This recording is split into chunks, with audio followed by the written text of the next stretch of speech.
কোরবানি সংক্রান্ত বিষয় নিয়ে জমিয়তুল উলামার পক্ষ থেকে আমি সভাপতি হিসাবে একটা বিল ফাইল করেছি। খুব সম্ভবত 36 পৃষ্ঠার একটি আর্জি আছে। আজকে তার শুনানি আছে।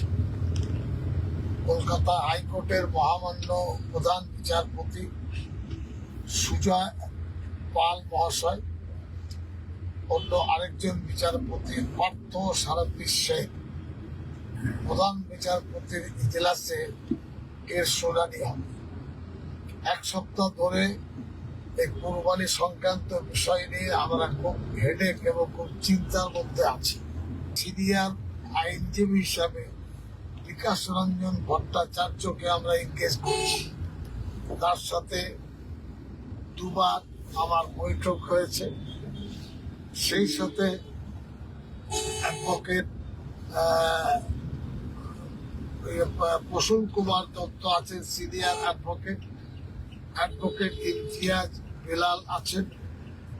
অ্যাডভোকেট আপনার সুদীপ্ত দাশগুপ্ত আছেন।